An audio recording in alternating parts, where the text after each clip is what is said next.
আসসালামু আলাইকুম, ওয়েলকাম করছি রানআউটে। সেই সাথে অন্যান্য ধর্মের যারা আছেন তাদেরকে মন থেকে অভিনন্দন জানাচ্ছি এবং পুরো ভিডিওটা দেখার অনুরোধ জানাচ্ছি। লিটন কুমার দাস আমাদের বাংলাদেশের সবথেকে প্রতিভাবান ব্যাটসম্যান, যাকে ঘিরে অনেক আশা আমাদের, যাকে ঘিরে আমাদের প্ল্যান থাকে অন্যরকম এবং যার ব্যাটিং আমরা সবাই উপভোগ করি এবং যার ব্যাটিংয়ের ফ্যান মনে হয় বাংলাদেশে খুব কম মানুষই পাওয়া যাবে। হ্যাঁ, লিটন হেটার্সরা আছেন, লিটনকে নিয়ে অনেক সমালোচনা করতে পারেন, লিটনকে ঘিরে অনেক অনেক অনেক মন্তব্য থাকতে পারে, কিন্তু লিটন যখন ব্যাটিং করে তখন ওই হেটার্সরাও বলে যে আমি লিটনের ফ্যান হই। যেটা বিপিএল এ লিটন সেটা প্রুভ করছে। দেখেন, চ্যাম্পিয়ন্স ট্রফির দল থেকে লিটন বাদ পড়ছে, এজন্য অনেকেরই মন খারাপ। আবার অনেকেই সেটাকে সাদরভাবে আমন্ত্রণও জানাইছে, কারণ লিটনের ভালোর জন্য। লিটন যে ধারাবাহিক পারফরমেন্স করবে এটার জন্য আমাদের অপেক্ষা করতে যেন হয়।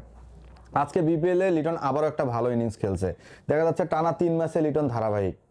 কিন্তু এই ধারাবাহিকতা লিটনের ন্যাশনাল টিমে কোথায় যায়? লিটন যদি আজকে বাদ না পড়তো তাহলে লিটনের পারফরমেন্স কি আগের মতোই থাকতো, নাকি লিটন উন্নতি করতো? দেখেন, যখন লিটন বাদ পড়ছে চ্যাম্পিয়ন্স ট্রফি থেকে তখন কিন্তু লিটন সেঞ্চুরি করছে। সেঞ্চুরি করার পর যখন লিটন কুমার দাস তার প্রেস কনফারেন্সে আসছে, সেখানে তিনি নিজেই স্বীকার করছে যে আমার ক্রিকেটে উন্নতির দরকার। আর এই উন্নতিটা যখন লিটন করতে পারবে তখনই লিটন মনে করবো সফল।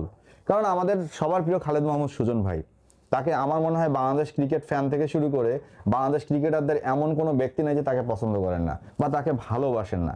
কারণ খালেদ মাহমুদ সুজন ভাইয়ের কাজে, খালেদ মাহমুদ সুজন ভাইয়ের টেকনিকে আমরা সবাই হ্যাপি এবং তাকে আমরা সবাই অনেক রেসপেক্ট করি।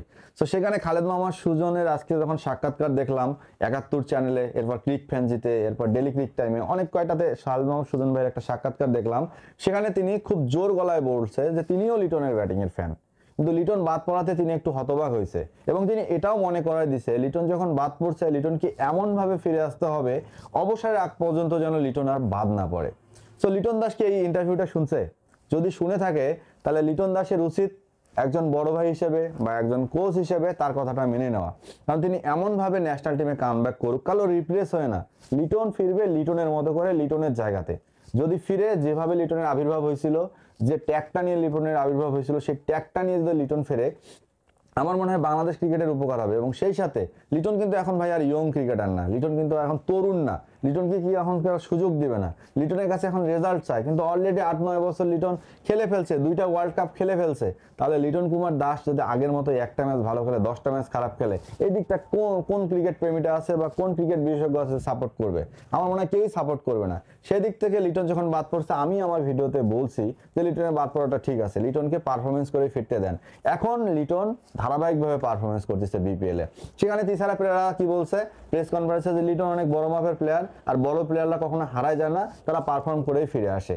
আমি মনে করি লিটন দাসকে নিয়ে যে কথাগুলো হইতেছে মিডিয়ায়, এই কথাগুলোকে লিটনকে অবশ্যই পজিটিভ নেওয়া দরকার এবং অবশ্যই প্রতিজ্ঞাবদ্ধ হওয়া দরকার যে আমি যদি এইবার ন্যাশনাল টিমে কামব্যাক করি, সেটা যেন হয় আমার অবসরের আগ পর্যন্ত থাকা, আমি যেন আর আমার পারফরমেন্স নিয়ে কোনো আঙুল তুলতে না পারি। আপনারা দেখতে পারেন এনামুল হক বিজয়ের কথা, অনেকেই বিজয় ফ্যান আছেন, অনেকেই বিজয়কে আবার অভিশপ্ত বলেন, অনেকেই বিজয়কে আবার কলঙ্ক বলতেছেন, যে বাংলাদেশে বিজয় মনে হয় একটা কলঙ্কিত নাম। কারণ বিজয়কে কেউই মানে সেইভাবে আর নিতে পারতেছে না। কারণটা কি জানেন?